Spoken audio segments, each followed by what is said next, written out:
Bonjour et bienvenue dans mon journal de lecture. Aujourd'hui, Damien Murit, dans l'attente d'un autre ciel.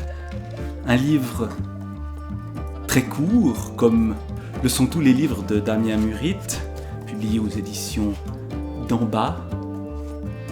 Un livre qui s'inscrit d'abord par une dédicace à Geneviève, mon cœur, mes yeux, puis par deux extraits de, d'abord, Paul Éluard, L'amour choisit l'amour sans changer de visage, puis de Charline Lambert, Du noyau à la croûte, un long manteau d'absence pour te parer avant d'affleurer à ta surface. Et ensuite, on entre dans un récit par petites touches, un récit comme toujours chez Damien Murit, assez sombre, mais touchant également. Cela commence par un prologue. C'est le lieu clos et froid, où épuisé plus rien ne fait un signe. C'est l'aube et le crépuscule, avec entre deux l'espoir d'un regard. C'est le sommeil, l'unique place de jeu, c'est la peau nue qui se cogne à l'obscurité. C'est la peur qui s'acharne, les yeux qui rougissent de rage, le cri trop longtemps retenu qui, un matin, en secret, éclate. C'est la douleur plantée dans le cœur et les poings qui se serrent devant la fenêtre ouverte en attendant que s'envole l'enfance. Parce que c'est l'histoire d'un enfant. Un enfant qui vit dans un lieu difficile. Le premier chapitre de la première partie, en 2 lignes et demie.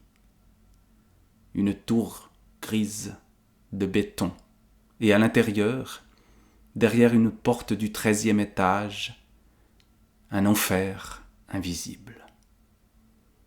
Voilà, le décor est planté de manière extrêmement brutale. L'enfer, la tour grise, le béton, le 13e étage. On est dans les hauteurs avec ce chiffre 13 qui porte malheur. Et l'enfer. Et on continue ensuite à nous décrire cet enfer. Sol, mur, plafond jaunâtre. Ici, l'air a les mains sales de poussière, de pisse de chat, de vaisselle souillée et de poubelles qui s'entassent. Toute inspiration se heurte à une puanteur immonde, si présente qu'elle altère sur la langue jusqu'au goût du sucre. On enfonce encore le clou. Et on continue de nous décrire ce lieu d'où sortira un premier personnage. Chapitre 3. Depuis la salle à manger, vue sur d'autres tours, où l'ennui esquisse des silhouettes accoudées aux fenêtres. La mère est assise au bout de la table. Folle de fatigue et de tristesse, elle enferme dans une étreinte vaine le souvenir du vert des forêts, du jaune des champs de colza, du blanc des draps qui sèchent sur un fil au hasard des parfums du vent, joyaux perdus. Enterrée par ces mots noirs qui arrachent les cœurs, jettent les vies au sol où elles se brisent en éclats de verre. La mère vue par l'enfant, par Léo. L'avenir des hommes se lit sur le visage des mères. Les jours de Léo déjà se blesse au tranchant des pleurs, s'égare dans la grisaille d'un regard vide de lendemain. Et cet enfant, coincé dans cette tour de béton au 13e étage, avec cette mère qui semble ailleurs, qui a renoncé, eh bien, cet enfant regarde par la fenêtre. Il y a un lieu qui, peut-être, est un espoir. Depuis la chambre de Léo, vue sur le terrain de basket, rectangle de bitume où se dénouent les pennes, lignes blanches entourées d'arbustes, comme un miracle échoué au pied des tours. Le terrain de basket, voilà le seul lieu dans cet enfer, proche de cet enfer, où déjà il y a de la verdure, il y a des arbustes. Une sorte de petit paradis peut-être. Et puis, le basket. Et juste après, justement, on a quelques-uns des chapitres qui sont en italique. Encore une fois, ils sont très courts. Voilà les chapitres 8 et 9 ici. Et le chapitre 8 est donc en italique. Et il s'agit d'une parole dont on ne sait pas trop qui la prononce. Un entraîneur de basket, sans doute. Sans doute pas le père qui est parti. Ou peut-être le père quand même. Ou une figure paternelle en tout cas. Le basketball, Léo, c'est une question de confiance. Regarde la taille du ballon et regarde la taille du panier. Il y a juste assez de place pour laisser passer le ballon. Tu crois qu'il y a de la place pour un doute ? Un doute, c'est énorme, ça remplit à lui tout seul le panier. Voilà où trouver peut-être de la confiance en soi. Mais il y a toujours cette présence de la mère, juste après, en vis-à-vis de cette parole qui cherche à donner confiance, on a la mère. La mère est à quatre pattes, elle tient le chat par le cou, elle crie « C'est toi qui as fait ça !» Elle crie « Sale bête !» Et elle trempe la tête du chat dans la flaque. Pourquoi cette mère est-elle si aigrie ? On l'apprend un peu plus tard.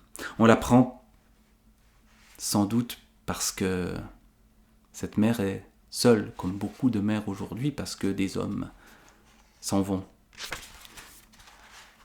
Et le père n'est donc plus là.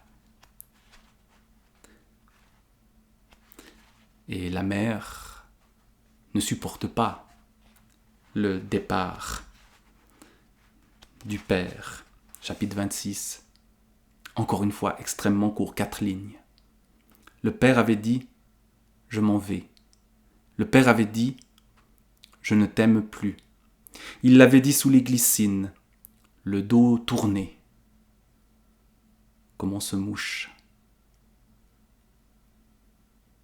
Et c'est tout ce qu'on sait sur ce départ. Oui, il y a une femme, une autre femme. Et juste après, le départ du père, 4 lignes aussi d'un chapitre en italique autour du basket. Dribbler, Léo, c'est frapper sur le sol le rythme d'une musique. C'est suivre une partition que toi seul connais. Si tu perds le rythme, Léo, alors tu perds le ballon. Retrouver un rythme dans ce chaos. Mais ensuite, on a attendre sur le balcon, on a le divorce, on a aussi les rancœurs de la mère qui touchent le fils. Des mains qui se posent sur les joues quand elles sont rouges d'avoir joué longtemps dans le froid de l'hiver. Des lèvres inquiètes qui, au milieu de la nuit, embrassent un front trop chaud de fièvre, des yeux bleus, ou peut-être verts, un visage qui, dans ses contours, ne feint ni la joie, ni la tristesse. Peut-être blonde, peut-être grande, ou peut-être pas. C'est ainsi que Léo imagine la sale putain de ton père. Voilà comment est présentée la femme avec qui le père est parti, par la mère forcément. Et il y a les noms aussi des basketteurs qui viennent rassurer. Larry Bird, Moses Malone, Michael Jordan, Karim Abdul-Jabbar, Magic Johnson, des Lakers de Los Angeles.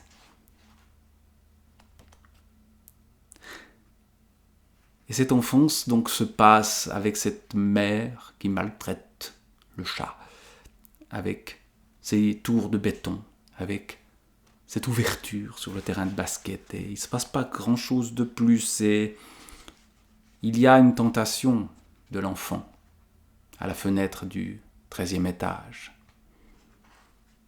Une tentation vertigineuse. Et puis il y a un moment où peut-être que une autre vie est possible. Ce moment, c'est les vacances. Un séjour au bord de la mer, un seul, dans la 3e partie du livre. Et tout d'un coup, la prise de parole par la mer. La mer, vue de l'extérieur, qui tout d'un coup devient narratrice. Tu regardes par la fenêtre, Léo, assis dans ce train qui nous emmène vers le nord. Tu t'émerveilles, tu t'étonnes, tu demandes quel pays nous traversons et s'il est vrai que le train va entrer tout entier dans un bateau. Je te réponds oui, tout entier. Et toi, tu souris, tu dis que c'est impossible.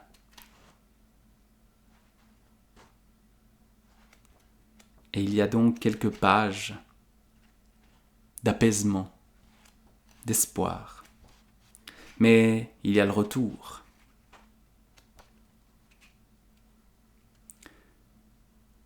La valise est posée ouverte sur le lit.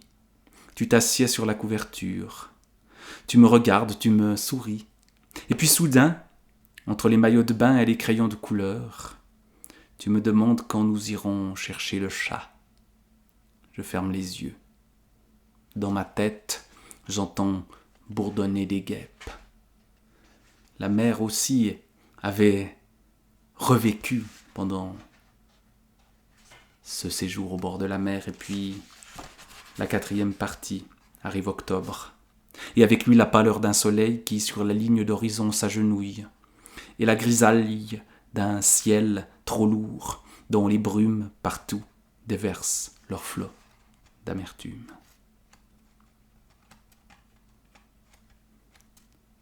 Et forcément, cela se termine dans cette ambiance-là.